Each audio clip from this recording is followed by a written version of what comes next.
우리 사회는 코로나가 시작되기 이전부터 소확행 또 업그레이드라는 신조어가 유행할 정도로 치열한 경쟁 속에서 소소하지만 확실한 행복을 찾아야 할 정도의 불안을 느끼고 있었고, 미래의 불확실성으로 끊임없는 업그레이드를 하지 않으면 살아남을 수 없다는 불안감으로 가득한 상태였습니다. 이런 상황에 정체불명의 바이러스로 2020년 한 해는 그야말로 끝없는 불안의 블랙홀 속으로 사람들을 집어넣고 있습니다. 여기저기 불안으로 인한 우울증을 호소하고 우울증 지수가 최고조에 이르고 있다고 합니다. 그래서 이런 작금의 현상을 뉴노멀이라는 이름으로 진단하는 책들이 계속해서 출간되고 있습니다.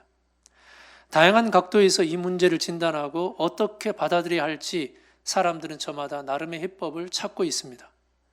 우리 사회에서 이번 코로나 사건을 겪으면서 사람들의 이목이 가장 집중된 곳이 교회였습니다. 의도적이든 아니든 교회는 사람들의 이목을 주목시키게 되었습니다.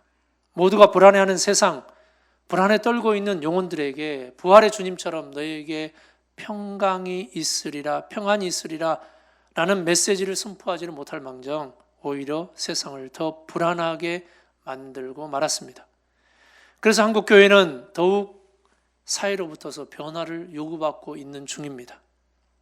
교회 전문가인 에드 스태처는 뉴노멀 시대의 교회를 향해서 다음과 같이 말을 합니다. 많은 사람은 교회가 예전으로 돌아가지 못할 것 때문에 걱정을 한다. 그러나 나는 교회가 다시 예전과 같이 될까 봐 걱정이다 라고 말을 했어요. 사람들은 쉬운 길을 걸으려고 합니다. 그래서 뼈를 깎는 변화의 길 대신 관성대로 과거의 쉬운 길로 돌아가려 합니다. 그러면 정말로 교회는 답이 없습니다. 지금 이 말씀은 다른 어느 교회, 유튜브를 듣고 있는 다른 어느 교회 성도들에게 하는 말이 아니라 우리 이 땅에 주님의 몸된 교회, 그리고 그 몸된 교회의 일부인 지역 로컬 처치인 예수인 교회 지체들인 저와 여러분에게 주시는 말씀입니다. 이 말은 우리는 한국교회 일부이고 더 크게는 주님의 교회의 일원임을 잊지 말라는 겁니다. 그래서 한국교회의 위기와는 우리가 관련이 없다라는 생각을 해서는 안 되는 거예요. 한국교회 위기는 곧 우리의 위기입니다. 이것이 주님의 우주적 교회, 진정한 보편적 교회를 가지는 성도들의 정신이 되어야 되는 거예요. 우리는 지난주 예배 회복에 관한 말씀을 듣고 얼마나 예배에 관해서 또 고민하고 예배와 그리고 예배의 본질에 대해서 한 걸음 다가가셨습니까? 우린 예배를 품고 예배를 하나의 근간으로 하고 있는 교회에 관해서 우리는 이 시간 집중해 보고자 합니다. 우리는 세상으로부터 변화와 도전을 받고 있는 지금이야말로 교회와 예배가 변화를 위한 최적의 시간임을 알아야 합니다. 로드니 스타크 책 기독교의 발흥이라는 그 책을 보니까 전염병이 창궐할 때 초기 기독교회 공동체는 마치 이때를 위해 준비된 예비 부대처럼 행동했다라고 그 책에 나와 있어요. 그 책의 내용을 잠깐 소개하면 기독교는 왜 인류가 끔찍한 시대에 봉착하게 되었는지 만족스러운 해명을 제시했고 희망찬 때로는 활기찬 미래상을 제시했다. 초기부터 기독교의 사랑과 선행의 가치관은 사회 봉사와 공동체를 결속하고 그렇게 실현했다. 재앙이 닥쳤을 때 기독교회는 더 훌륭하게 대처했고 그 결과는 월등히 높은 생존율이었다. 기독교인의 생존율이 눈에 띄일 만큼 월등하다는 사실은 기독교인이나 이교도 모두에게 기적으로 비춰졌을 것이고 이는 개종에도 영향을 미쳤을 것이다. 이런 내용이에요. 초기 기독교가 위기 상황에서 보여준 모습이었어요. 제가 구태여 시간을 할애해서 다시 우리 한국교회 초기에 기독교의 모습이 어떠했는지를 어떻게 한국교회가 초기에 오늘 사회적인 역할을 했는지를 다시 설명 안 해도 여러분은 잘 아실 겁니다. 교회가 항상 자연재해와 사회현상에 흡족할 만한 해답을 제시해 줄 수 있는 것만은 아닙니다. 그러나 코로나 바이러스가 오기 전부터 이 사회는 이미 극심한 경쟁과 미래의 불투명으로 극도의 긴장감과 불안으로 가득한 상태였어요. 그래서 소확행 또 업그레이드 그런 신조어가 나돌 정도로 그런 불안이 가득한 사이였습니다. 안타깝게도 경쟁의 대열 속에서 교회는 열애였다고 자신 있게 말할 수 없습니다. 모두가 불안할 때, 청년들이 미래가 불안할 때 부활의 주님처럼 참된 평안의 메시지를 주지 못하고 이단의 유혹에 노출되게 하였습니다. 그리고 지금 이런 처참한 지경까지 오게 된 것입니다. 교회 안에 세상의 정치가 들어오고 광신적 맹신이 자라고 있음을 인지하지 못했던 겁니다. 교회가 본질에서 벗어나면 형태라는 껍질만 남아 결국은 비참하게 될 것임을 이미 주님은 예고하셨어요. 마태복음 5장을 통해서 소금이 맛을 잃어버리면 버리워서 사람들에게 발필이라고 말씀하신 겁니다. 그러면 우리는 교회가 무엇인지 알고 있습니까? 도대체 교회가 뭡니까? 작년 제가 교회에 대해서 아프기 전에 잠깐 설교를 했죠. 여러분 기억하십니까? 교회가 뭐예요? 우리가 가끔 무례한 사람을 보고 저 사람 참 본질이 악하다라는 말을 할 때가 있어요. 행동이 악한 사람을 보고 우리는 뭐예요? 본질이 악하다고 말해요. 이 말은 본질과 행동은 연결되어 있다라고 생각하기 때문에 우리는 저 사람 행동을 보고 행동이 약한 걸 보고 저 사람 참 본질이 악하다 그렇게 말한다는 거예요. 사람의 본질은 사람 속에 있고 사과의 본질은 어디에 있어요? 사과 속에 있는 겁니다. 그리고 그 본질이 악한 행동이라는 형태로 나타나 그 사람을 악한 사람이라고 말을 하는 겁니다. 부사사가 있죠. 부사사과는 부사사과의 새콤달콤한 사과의 본질이 어디에 있어요? 사과 속에 형태로 나타나 우리의 혀끝을 자극하는 것입니다. 교회의 본질이 있는데 이 본질도 마찬가지로 뭘 띈다? 외적인 형태를 띠는 거예요. 여러분, 그런데 이 본질과 형태는 완전한 일치가 없어요. 어떨 때는 악한 사람인 것 같은데 또 어떻게 보면 그 속에 동정할 만한 구석이 발견되기도 합니다. 또 우리에게는 장수 사과가 맛있지만 일본에서는 무슨 사과가 있어요? 후지 사과라는 게 있대요. 후지 사과가 맛있어요. 그런데 사과가 일본만 있는 게 아니고 사실은 프랑스, 미국이 더 사과가 많더라고요. 사과 종도 굉장히 많아요. 지역마다 사과의 본질은 동일해요. 그러나 형태가 다른 양상으로 나타납니다. 물론 본질은 항상 형태를 띠고 나타나지만 다 같은 것은 아니라는 거예요. 모든 사과가 다 맛이 똑같지는 않습니다. 약간의 차이가 있어요. 교회도 본질은 시공간을 초월하지만 교회는 형태를 띠고 있어요. 그래서 시공간을 초월하지 못합니다. 그런 제약이 필연적으로 어떻게 해요? 형태를 띈 교회는 필연적으로 지역의 특성, 생활 습관, 그 지역의 규범 등이 형태 속에 묻어져 나오게 되는 것입니다. 과거의 형태가 다르고 현재의 형태 그리고 미래의 형태가 다릅니다. 미국 교회, 한국 교회, 일본 교회, 중국 교회 달라요. 그리고 한국 교회 70년대 교회하고 80년대, 90년대 그리고 오늘날의 교회 형태가 어때요? 다른 거예요. 이것은 다른 교회, 또 다른 언어도 교회가 아니에요. 하나의 교회입니다. 그러나 본질은 하나지만 다른 형태를 띤 하나의 교회인 것입니다. 사과에서 중요한 것은 사과의 맛을 내는 뭐예요? 본질이에요. 지역마다 다른 맛을 내는 특징이 있지만 본질은 형태를 통해서 사과의 형태를 통해서 그 맛을 나타내는 거예요. 이 과정에서 본질을 제대로 투영해서 빨간 사과도 되기도 하지만 어떤 사과는 병든 사과도 있고 그러지 못한 설익은 사과도 있습니다. 그러니 우리가 먼저 주목해야 될 것은 뭘 주목해야 됩니까? 본질과 형태 중에서 본질보다 형태에 주목해야 되는 거예요. 왜? 형태를 통해서 뭐가 나타나기 때문에 본질이 나타나기 때문에 우리는 먼저 드러난 형태를 통해서 뭘 봐야 돼요? 본질을 봐야 되는 것입니다. 할렐루야. 자, 여러분 시대마다 드러난 시대의 교회 형태를 보면 그 본질과 그 교회가 품고 있는 본질과 드러난 교회의 형태 속에 나타난 본질과 형태에 나타난 간극, 그 간격을 알 수가 있는 겁니다.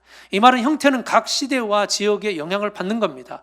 교회는 보이지 않는 세상에서 이루어지는 것이 아니라 보이는 세상에서 교회가 이루어집니다. 이 말은 뭐예요? 형태를 갖춰야 되는 거예요. 유형교회의 모습을 띄어야 된다는 거예요. 그러니 교회는 그 시대에 끊임없는 뭘 요구받아요? 변화를 요구받게 돼 있어요. 교회의 역사는 그 요구에 대한 응답이었습니다. 교회는 과거의 것에 얽매여서도 안 되고 또 살아있는 과거를 무시해서도 안 되고 그렇다고 현재에만 몰두해서도 안 되며 현대의 트렌드를 무조건 사용해도 안 되는 것입니다. 그러므로 끊임없이 교회는 말씀을 근거로 새로워짐을 추구하는 결단이 필요합니다. 그러므로 교회는 본질을 끊임없이 붙잡고 시대의 형태 속에서 잘 적응해야 합니다. 교회는 변화의 시대 안에서 인간의 생활상의 변모로에 적응하면서 새롭게 개혁과 쇄신을 할 때 본질이 형태 속에서 온전히 드러나게 될 것입니다. 신약의 교회의 반복이 아니라 과거의 동일한 반복은 없어요. 그래서 우리가 예전에 2007년도에 어게인 1907 하면서 1907년도 한국교회, 세계교회에 일으켰던 그 평양 대부흥 운동을 추구하면서 어게인 1907을 외쳤어요. 그러나 지금 다시 그것을 외칠 때가 아니에요. 과거로 회귀가 아니라 어떻게 해야 이 시대에 지금 이 속에서 본연의 사명을 수행하기 위해서 말씀을 기초로 변해야 할지를 고민해야 되는 거예요. 어떻게 하면 드러난 형태를 파악하고 오늘 벌어진 본질과의 간극을 좁힐 것인지 우리는 고민해야 된다는 거예요. 교회의 모든 역사적 양상에는 이 비본질이 마치 그림자처럼 본질을 따라가는 거예요. 교회의 참 본질은 비본질 안에서 나타나네요. 교회의 악한 비본질을 통과하지 않고서는 지금 우리 한국교회에 드러나고 있는, 지금 우리 교회에 드러나고 있는 이런 모습 속에서 이것을 통과하지 않으면, 직시하지 않으면 진정 교회의 본질을 찾을 수가 없습니다. 그래서 주님은 교회가 시작할 때 뭘부터 말하셨냐면 교회는 이래야 된다. 교회는 이러이러한 본질을 가지고 있다 말하지 않으셨어요. 교회는 뭐부터 시작했어요? 형태부터서 시작된 거예요. 모이기 시작한 거예요, 먼저. 그리고 나중에 사도들을 통해서 교회가 뭐다?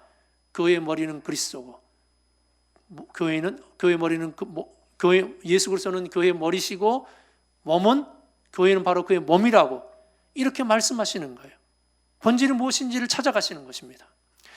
오늘 이것을 이 시점에 적용해 보면 오늘날 교회에 드러난 비본질적인 형태를 들여다보며 본질을 찾아갈 때 교회의 현 상태를 제대로 우리가 인식할 수 있게 되는 것입니다.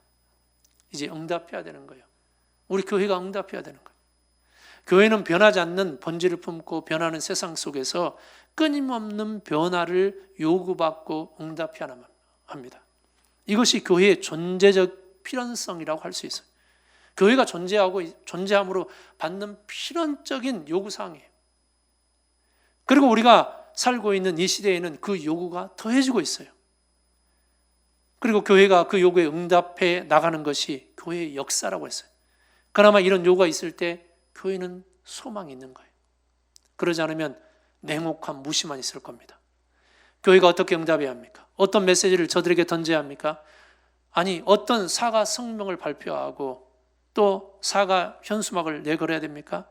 어떤 메시지를 저들에게 던져야 하고 어떤 실천적인 모습을 보여줘야 합니까? 이단이라고 정죄하면 끝나는 겁니까? 그런데 응답하기 이전에 우리는 교회가 어디에 서 있고 교회가 품고 있는 본질이 무엇인지를 먼저 알아야 하지 않겠습니까? 아니, 도대체 교회가 뭔지도 모르고 교회는 다니면서 내가 서 있는 그 교회의 근간이 무엇인지도 모르고 뭔가를 사회의 요구에 대해서 반응할 수 있냐 이 말이에요. 교회의 근본이 되는 근간이 무엇인지를 알지 못하면 우리는 중세교회처럼 이 땅에 다시 하나님의 나라의 실제를 실현시키려고 할 것이고 근대교회처럼 사회와 격리되어서 영적 실제만을 추구할 것입니다. 그러나 틴켈러의 말처럼 교회는 공적 영역에서 선지자적 목소리를 내면서 세속화되는 시대에 제대로 반응해야 될 줄 믿습니다. 교회는 근간을 이루는 본질에 제대로 서 있지 않으면 세속화의 파고 속에서 포스트 모더니즘 시대에 휩쓸려 교회의 정체성을 잃어버릴 겁니다. 교회는 세속화의 시대에서 세속의 거친 물결 속에서 바른 가늠자가 되어 주어야 해요. 그래서 무엇이 옳고 무엇이 참된 길인지를 제시해 줄 수 있어야 돼요. 교회는 세속화 시대에서 오늘 그런 기능을 상실해버리면 오히려 세속화는 더 가속화되어서 오늘 안타깝게도 교회가 그 세속화의 오늘 주역이 되어버리는 그런 아픔을 우리는 보게 될 것입니다. 우리는 이제 응답해야 됩니다.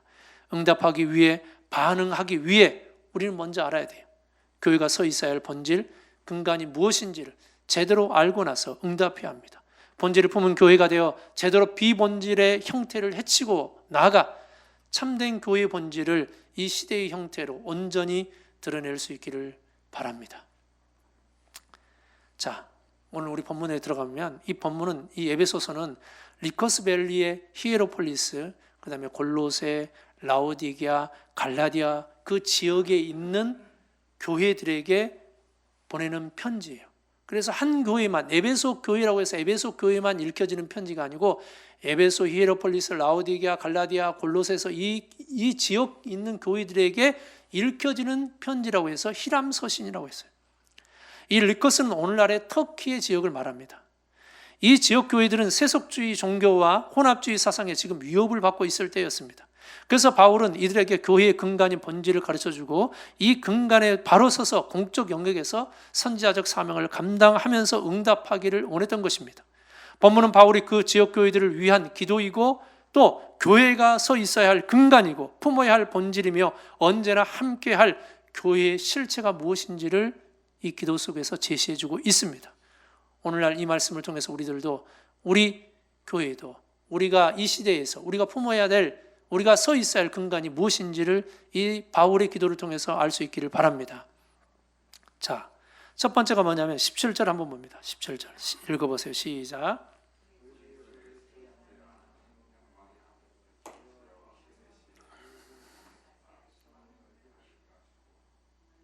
자, 알게 하시고, 교회 시작이 어디 있어요? 교회 시작. 교회는 성삼위 하나님의 구원 사역 위에 서 있습니다. 교회는 구원을 통해서 시작되어지는 거예요. 하나님의 구원 사역을 통해서 그것을 근간으로 하고, 그리고 그 구원의 사역을 통해서 교회가 시작되는 거예요. 17절 말씀 우리가 봤지만 바울의 첫 번째 기도의 내용이에요. 이 말은 알게 하소서, 우리 주 예수 그리스도의 하나님 영광의 아버지께서 지혜와 계시의 영, 여기 보니까 17절의 말씀 보니까 성부, 성자, 성령, 삼위 하나님이 다 나와요. 이 말은 뭐냐면 앞에 있는 1절부터서 3절부터서 14절까지 나오는 그 내용이에요. 그 내용이 뭐냐면 성삼위 하나님이 이루신 구원이에요. 선택과 예정과 선택, 예정, 그 성취하신 구원의 내용인 것입니다. 삼위 하나님께서 이루신 그 구원을 통해서 인간 안에, 인간을 위해, 결국 인간을 통해서 구체적으로 나타난 이 구원, 그러므로 교회의 근간은 바로 인간의 구원에 있다는 거예요. 이것을 알라라는 거예요. 이것에 근거해서 교회가 서 있다라는 거예요. 교회의 주된, 그리고 또한 이것이 교회의 주된 사역이 되어야 된다는 겁니다. 베드로가 주는 그리스도시요 살아계신 하나님의 아들이라고 마태복음 16장 16절에 말을 했어요. 이 말을 가지고 로마 천주교는 베드로의 수익권을 주장해요. 베드로 수익권이라는 것은 천주교에 있어서 교회의 시작은 바로 누구에게 있다? 교회의 시작, 바로 베드로, 너는 베드로라. 내가 이 교회를, 이 반석 위에 교회를 시작한다. 반석 위에 교회를 세우리니, 그 반석이 누구냐면 베드로의 옛 호칭, 별명과 같은 게 원래 시몬인데, 시몬이란 이름을 애칭으로 쓰는 게 베드로예요. 게바가 뭐예요? 반석이라는 거예요. 그래서 이 로마 천주교는 그래서 반석이란 베드로 위에서, 베드로를 통해서 교회가 시작됐다라고 해서 교황권을 주장하는 거예요. 그래서 지금도 교황이 있잖아요. 그러나 우리는 그렇게 해석을 하지 않아요. 우리 개신교는 그렇게 해석을 하지 않고 이것을 뭐라고 하냐면, 전에도 여러분에게 설교했지만 신앙 고백이에요. 베드로가 말하는 것은, 베드로 이름 위에 교회를 세운다는 것은 그의 신앙 고백 위에 교회를 세운다는 그런 뜻입니다. 이것을 알 수 있는 것은 뭐냐면, 교회는 구원받은 자의 신앙 고백 속에서 시작되어지는 것입니다. 구원을 통해 시작되어지는 거예요. 하나님을 아는 것은 인간이 스스로 아는 게 아니에요. 베드로가 신앙 고백을 했지만, 주는 그리스도시요 살아계신 하나님이라고 고백했지만, 그것을 알게 하는 이는 누구라고 그랬습니까? 오늘 본문의 말씀을 보니까 또 뭐라고 해요? 본문을 통해 보니까 지혜와 계시의 영을 너희에게 주사라고 했어요. 구원은 인간 스스로 하나님을 찾는 것이 아니고 하나님이 우리에게 찾아와 주신 것입니다. 하나님이 이루신 구원도 성령의 은혜를 주셔야 알 수 있는 겁니다. 교회도 마찬가지예요. 교회의 어원이 뭐예요? 히브리어 헬라어로 에클레시아라는 거예요. 밖으로부터서 부름을 받았다라는 거예요. 부름을 받은 겁니다. 우리 스스로 교회로 나온 게 아니라는 거예요. 하나님이 부르셔서 나오는 거예요. 불려진 겁니다. 성령을 통해서 삼위 하나님이 이루신 구원을 믿는 것이 교회의 근간인 거예요. 이 근간이 일어나는 현장이 어디다? 바로 교회예요. 지난주 예배 말씀 여러분 기억해 보세요. 예배가 뭐로 했어요? 예배 결론이 뭐였습니까? 예배가 무엇인지를 알고, 그리고 예배자의 자격, 그리고 예배의 방법론을 말씀했지만, 그리고 그 예배 현장에서 나타나는 것이 뭐였어요? 결국 예수 그리스도를 만나는 거예요. 예수 그리스도를 체험하는 게 예배의 본질이었어요. 그런데 교회가 뭐예요? 바로 그리스도를 만나는 거예요. 교회가 뭐예요? 구원의 현장이 바로 교회라는 거예요. 할렐루야. 그러니까 예배의 본질이나 교회의 본질은 같은 거예요. 그래서 예배는 교회의 중요한 요소 중에 하나입니다. 그런 예배가 가리키는 것과 교회의 본질이 일치하는 겁니다. 교회는 그러므로 구원의 역사가 일어나야 합니다. 이 말은 편협하게 받아들이면 교회가 전도지향적인 교회가 되라는 게 아니에요. 물론 전도지향적인 교회가 돼야지만 더 크게는 교회의 본질은 말씀의 온전한 선포와 성례의 바른 시행을 통해서 은혜의 방편인 기도로 교회의 표지를 삼고 기준으로 삼고 이것을 온전히 실천할 때 전도의 삶을 실현할 수 있는 겁니다. 그러므로 교회의 본질은 이 구원을 통해서 고백되는 신앙 고백 속에서 나타나는 것입니다. 교회는 응답해야 되는 거예요. 과연 오늘날의 교회가 바른 교회의 표지를 통해서 교회의 근간인 구원의 사역이 실현되고 고백되고 있는지를 확인해 봐야 되는 거예요. 그리고 그것이 교회의 가장 중요한 사명이었음을 오늘 교회는 잊지 말아야 되는 거예요. 그게 교회의 시작이고 출발점인 겁니다. 두 번째, 교회에 여러분 소망이 어디 있습니까? 옛날 어느 나라 왕이 아무도 모르게 백성들이 사는 곳에 시찰을 나가게 되었는데 왕은 이곳저곳 둘러보다가 어느 다리를 지나게 되었습니다. 그런데 왕은 그 다리 밑에서 고생하는 한 거지 소년을 봤어요. 왕은 그 소년을 불쌍히 여기는 마음에 그 소년을 궁궐로 데려왔어요. 그리고 좌우에 늘어서 있는 수많은 신하들에게 이렇게 선언합니다. 지금부터 이 거지는 거지가 아니고 이 소년은 나의 왕자다. 이 순간부터서 이 소년은, 거지 소년은 갑자기 왕족의 입족에서 양자가 돼버렸어요. 그래서 신분이 하루아침에 바뀌었어요. 이제 이 거지 소년은 다리 밑에서 비참하게 살아가는 거지가 아니라 궁궐에서 여러 가지 풍요로움을 누릴 수 있는 왕자가 되었습니다. 그는 그날 밤부터서 궁궐에서 살게 되었습니다. 그는 누더기 거지 옷을 벗어버리고 왕자가 입는 화려한 옷으로 갈아입었습니다. 그러나 어쩐지 왕자의 화려한 옷이 이 소년에게는 잘 맞지가 않았어요. 또한 저녁이 되고 밤이 오자 어쩐지 궁궐이 답답하게 느껴집니다. 그래서 아무도 몰래 궁궐 밖으로 나가려고 하니까 오늘 시녀가 그것을 보고 왕자님, 이 늦은 시간에 어디 가십니까? 왕자님의 침실은 다리 밑에 누추한 곳이 아니라 바로 이곳입니다. 나가지 마시고 침실에 들어가서 주무셔야죠. 이튿날이 되었습니다. 아침에 세수를 하려고 그가 또 밖에 나갑니다. 시녀가 묻습니까? 어디 가십니까? 나는 세수하려고 다리 밑에 흐르는 개울가로 가야 돼. 아닙니다. 왕자님, 그럴 필요가 없고 왕자님은 이제 궁궐에서 세수하시죠. 그는 거지에서 왕자로 신분이 바뀌었지만 변화된 신분에 걸맞는 의식과 행동의 변화가 아직 이르지 못한 겁니다.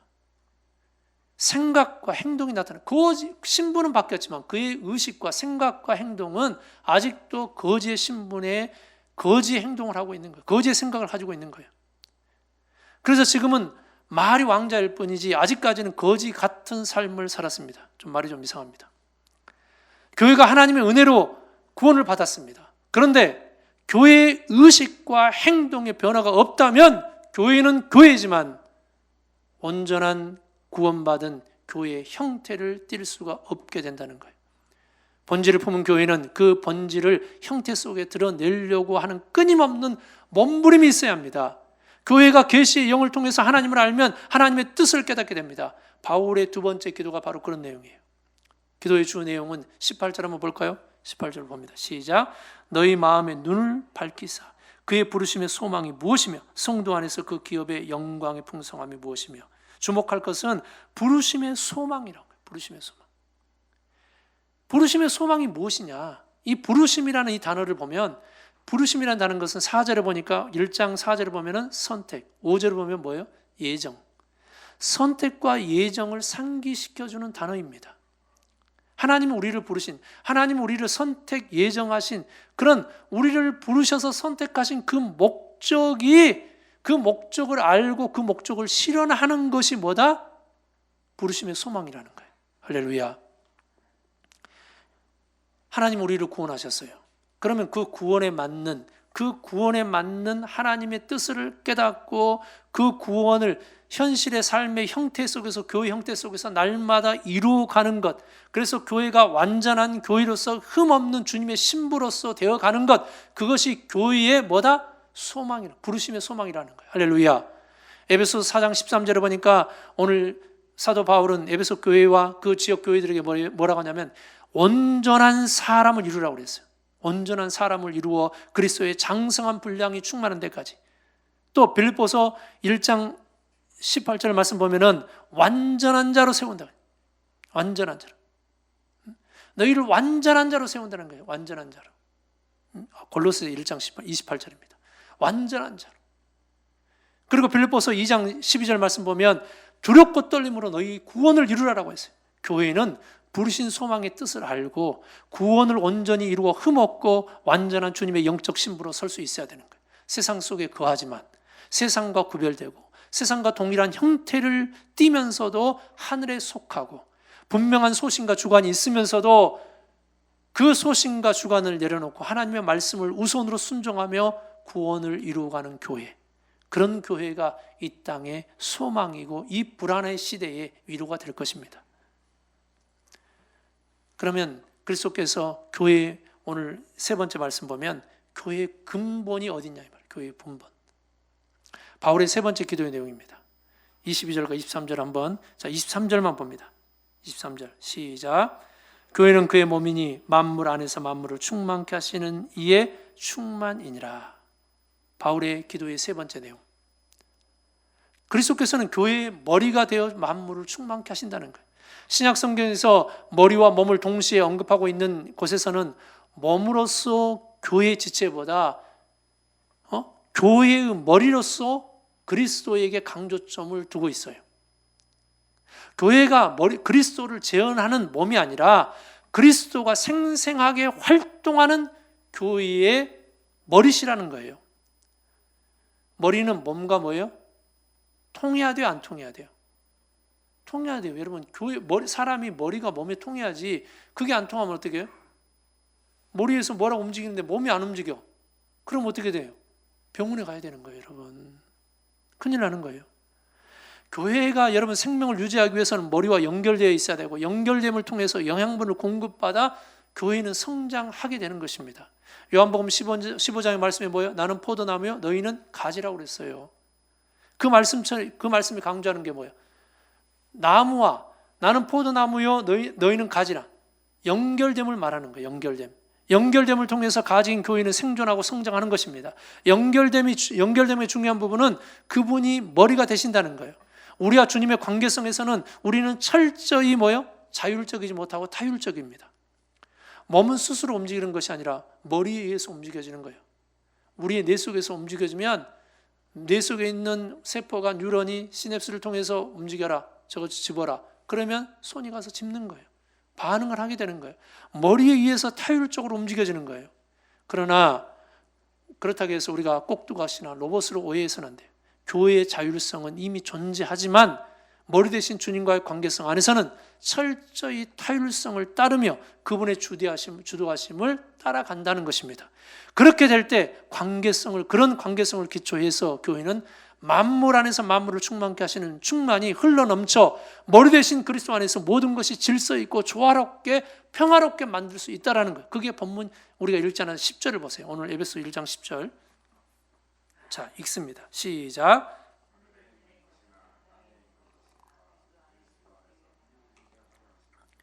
그리스도 안에서 뭐하다? 통일되게 하신다는 거예요. 하늘에 있는 것이나 땅에 있는 것이나 그리스도 안에서 통일되게 한다는 거예요. 하나 되게 한다는 거예요. 여러분, 머리 대신 그리스도와 관계가 바로 설정되면 위로 하나님과의 관계, 그리고 옆으로 사람과의 관계, 그리고 아래로 만물, 아래로 피조세계와의 관계가 완전히 통일되어지는 회복이 이루어진다는 거예요. 뭐가 될 때? 교회가 영적 질서를 회복하고 하나님과의, 머리 대신 하나님과의 그런 관계가 제대로 설정되면 이런 통일의 역사가, 하나됨의 역사가 일어난다는 것입니다. 할렐루야. 그래서 영적 질서를 잡으면 사람과의 관계, 생태계와의 관계까지도 회복이 된다는 거예요. 이 말은 교회가 교회의 본질을 붙잡고 나가면 주께서 이런 역사를 이루어 가신다는 거예요. 그러나 이 회복은 순수한 영적인 회복을 말하는 거예요. 이 회복이 막 실제적인 그것으로 우리가 오해해서는 안 돼요. 안타깝게도 교회가 이런 영적 관계성을 유지하지 못할 때는 교회가 어떻게 돼요? 또 이것을 오해해서 교회가 현세 정치 세력과 결탁하고 정당 단체와 결합하여 특정한 사회적 이슈나 문제를 가지고 비판하며 교회가 마땅히 가야 할 길을 가는 동안 고통과 멸시와 비방과 박해를 쉽게 그것을 회피해 보려고 하고, 십자가의 길 대신에 평탄과 안정과 종기를 받는 그런 길을 걸으려고 하고, 불안에 떠는 사람들을 이해하고 감싸주기보다는 미워하고 쳐부셔야 할 그 원수로 생각하는 그런 모습, 이런 교회는 교회의 길을 포기하는 거예요. 머리 대신 주님과의 관계성이 없는 교회란 말이에요. 그분의 명령을 따르려고 하지 않습니다. 여러분, 우리 교회는 과연 머리 대신 주님과 바른 관계성을 유지하고 있습니까? 그러나 교회가 자신의 출발점이 오늘 구원하심에 있고 소망이 구원을 완성함에 있음을 알고 마지막 그날에 임할 영광은 교회 자신에게 있는 것이 아니라 하나님의 통치임을 항상 의식하고 있는 교회는 자신이 작기 때문에 참으로 크다는 것을 늘 발견할 것이고, 그런 교회는 세상이 교회에 대한 태도가 무시와 조롱과 비판임을 알고 그럼에도 불구하고 다른 모든 통치를 초월하여 불가침한 오늘 그 속에서 하나님의 통치임을 그는 알 것입니다. 교회가 세속 권력을 그 힘으로 삼아야 한다면 그런 교회는 세상 안에서 무력해질 것이고, 그러나 교회의 힘이 그리스도의 십자가, 교회 자신의 십자가 있다면 교회의 약함이 교회의 강함이 될 것이고, 교회의 두려움 없이, 오늘 교회는 두려움 없이 처음부터서 보장되는 부활의 승리를 의식하면서 교회가 가야 할 그 길을 묵묵히 갈 수 있을 것입니다. 머리 대신 그리스도와의 바른 관계성을 갖고 나가는 교회, 오늘 그 교회를 통해서 이 불안의 시대를 살고 있는 자들에게 참된 회복과 평안을 줄 수 있을 것입니다. 인간의 욕심으로 파괴된 피조세계는 다시 회복되어지는 은혜가 있을 거예요. 교회가 뒤집어진 이 관계성을 원상복구할 때 잃어버린 영적 질서는 회복되고, 교회는 진정 이 시대 안에서 불안을 물리치고 회복을 줄 수 있는 불씨가 될 수 있을 것입니다. 수학행도, 업그레이드도 통하지 않는 이 불안의 시대에 코로나라는 강풍이 지금 불고 있습니다. 여기저기서 코로나 블루를 외치면서 우울하다고 다들 외칩니다. 또 이 집 저 집에서 자가 격리를 한답니다. 자가 격리가 아닌 집에만 있어서 살이 쪄가지고 옷이 작아져서 자가 격리를 한다는 거예요. 옷을 격리한다는 거예요. 시간이 지나면 교회 일상은 복귀되겠지 하는 이런 안일한 생각, 우리는 이 과거로 회귀하려고 하는 이 관성으로부터서 벗어나야 합니다. 지금 이 시대의 한국교회에 요구받고 있는 변화에 우리는 예외일 수 없어요. 그냥 무거운 내용이지만 교회와 예배에 관한 설교 잘 들었다, 그렇게 끝나버리면 아무 소용없습니다. 어떻게 해야 우리가 교회의 본질을 품은 교회로 근본 위에 서서 분명한 신앙 고백 위에 구원의 완성을 이루며 머리 대신 그리스도 안에서 만물을 통일시키는 회복의 역사가 이 땅 위의 교회를 통해, 우리 교회를 통해서 일어나기를 정말 이제부터 고민하고 치열한 싸움을 우리 안에서 싸워야 되는 거예요. 응답하라 교회요. 어떻게 할 겁니까? 리커스밸리 지역의 교회들에게 보낸 편지에서 나타난 바울의 기도처럼 하나님께서 베푸신 구원의 분명한 신앙 고백, 그 위에 교회가 세워져야 함을 다시 한번, 또 그것이 교회의 본연의 사역이 돼야 됨을 우린 기억해야 될 것이고, 구원을 받아 본질을 품은 교회가 아직도 거지 같은 행색을 하고 세상에 기웃거리고 세상의 여론과 관심에 목말란다면 본질을 품고 있을지 모르나 형태는 거지의 모습을 하고 있는 그런 실태입니다. 본질과 형태가 일치되어 온전한 본질을 투영할 수 있는 교회가 되도록 날마다 구원을 두렵고 떨림으로 이루어가며 구원의 현장이 되는 교회가 되어야 하고, 교회의 머리 대신 그리스도와의 바른 관계성으로 이루어지는 회복과 질서가 위로 하나님과의, 그리고 옆으로 사람과의, 그리고 아래로 피조세계와의 온전히 이런 관계를 유지하고 통일시키는 하나의 역사가 교회를 통해서 머리 대신 주님, 그 관계 안에서 이루어지는 주님의 몸이신 교회를 통해서 일어나는 놀라운 역사가 있기를 바랍니다. 이런 모습이 우리 교회에서 나타날 때, 형태 속에서 본질을 찾을 수 있을 때, 불안의 시대를 살아가는 사람들에게 한 줄기 교회는 빛이 될 수 있을 것이고, 하나님의 나라의 전조요, 그리고 다가올 하나님의 나라의 전령으로 오늘 예비하는, 하나님의 나라를 예비하는 그 사명을 온전히 교회는 감당할 수 있을 것입니다. 기도합니다.